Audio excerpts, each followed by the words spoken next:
Andor has reached its halfway mark with episodes 5 and 6, which see more of the heist build-up and preparation as well as the big heist itself. In episode 5, Cassian continues to integrate into the rebel cell he's been stuck with, continuing to learn more about them and more about the intricate nature of their relationships, as well as the intricate yet easy to follow plan of stealing some Imperial payroll from a nearby Imperial base. The show continues the fantastic decision to forgo all of the fan service bullshit that weighs down a lot of Star Wars media and focus in on the characters, their relationships with each other, and struggles. I loved getting to learn more about the group, specifically Skeen and his reasons for fighting being related to his brother's farming business being basically overrun by the Empire and them causing him to commit suicide, and Nemik, who is absolutely my favorite new character of this series, and a character that is used to present another side of the rebellion we don't really get to see all that much, which is not the big explosive fights that a lot of the soldiers that we've seen, like Luke, Han, Leia, Andor himself, Jyn Erso, are part of, but the philosophical side of the rebellion and getting to understand why they are fighting, as well as understanding the Empire's evils, and not just evils that are in plain sight, like them overrunning cities and instilling their will on people, but stuff like, as Nemik puts it, technology, where they are trying to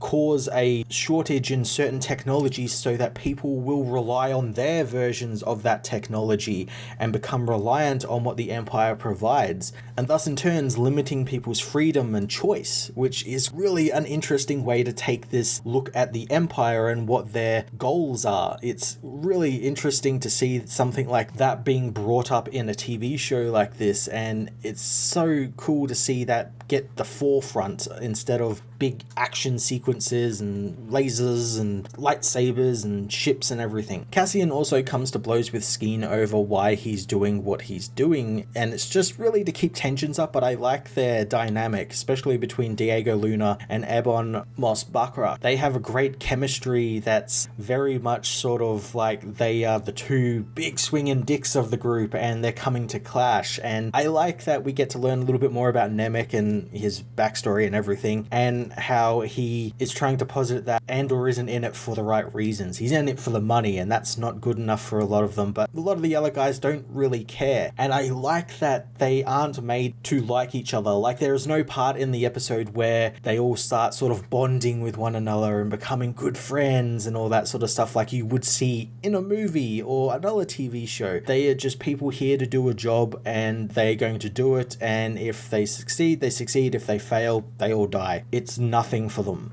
More of the Empire's day-to-day operations are also explored through various scenes with Lieutenant Gorn going around the base and getting his men in working order, and it's fun knowing that he's helping the rebels and having to put on this facade as an Imperial and the problems he has to deal with as one, like getting things cleaned before the commandant comes and seeing to the people who are going to be coming up to the base for the eye and everything. It's really quite interesting to see all this day-to-day stuff. There is also ISB Officer Miro's story, which doesn't really get a lot of play over these two episodes. We do briefly touch on her, but I like, again, it's just her in an office trying to sort through what Andor's endgame is, maybe this rebel cell that's about to attack somewhere, trying to trace like the parts he stole and everything. It's all stuff you would leave on like the cutting room floor or just explain away in like an exposition dump. We get to see it happen, and it's just really cool, interesting stuff. And I know a lot of people don't like that slower, dialogue heavy, investigative stuff, but I adore it, and the fact the show there's 90% of it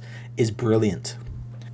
Episode 6 is where things kick off and the big heist goes down, and again the show starts ratcheting up the tension even more, not just from the heist but between all of the characters, exploring their dynamics under pressure, as well as going through the motions of stealing from the Empire. The episode does an excellent job of building out how the mission is going to work and going through the motions of seeing every bit of it play out, from Cassian and his team posing as Imperial officers, not stormtroopers, which I thought was a nice touch, it's just Imperial soldiers like conscripts, as well as Vel and Sartha stealthily infiltrating the base via water, which was really quite cool because it's something you never really see in Star Wars, them using like wetsuits suits and scuba gear, which is a nice kind of real world touch to it. The Aldani people, of course, also make an appearance, being that they are using their sacred site to see the eye and everything, so it was nice seeing that tied in with the Imperial story, with the Commandant trying to put on a big display for the tribesmen and acting like, oh, we're helping these people when really they're not. And it was cool to see the tribe just immediately see through all of that bullshit as well and see what was offered to them as like an insult, which again leads to them not accepting any more deals with the Empire, and like the formation of like rebellion in their ranks happening as well. This was all, of course, mixed in with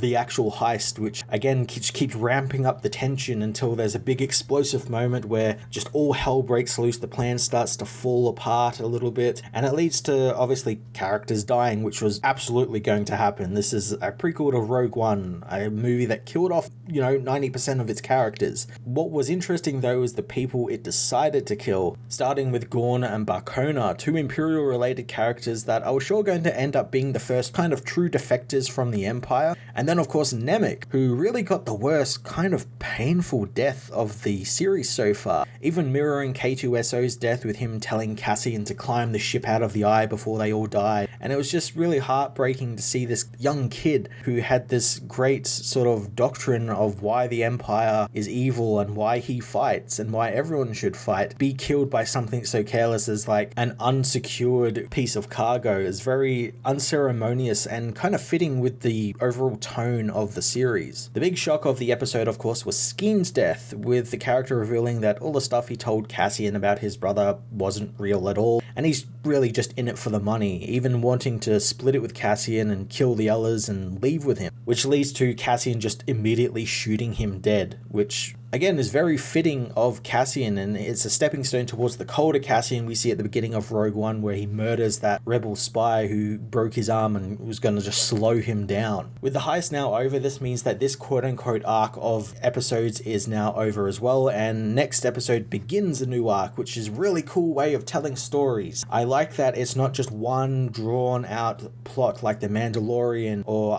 Book of Boba Fett did. I like that it's little 3-episode, maybe 4-episode arcs per season, and that just makes it more condensed, it makes it easier to swallow, and I'm very much looking forward to seeing how they're going to top an interesting tension-filled episode 6. I hope we get to see a bit more of Mon Mothma, since we didn't really get to see her a lot over these last 2 episodes, as well as Cyril. I'd like to see what Cyril is up to, so I have to imagine the next episode will be mainly about the characters we did not catch up with over these last 2 episodes. Andor episodes 5 and 6 were a masterful conclusion to the show's big first story arc, bringing the whole heist setup to a satisfying and shocking conclusion, while continuing to treat us to a unique look at the Empire's rule and the rebellion's resistance, exploring both in ways never really seen before. I'm going to give both these episodes a 10 out of 10.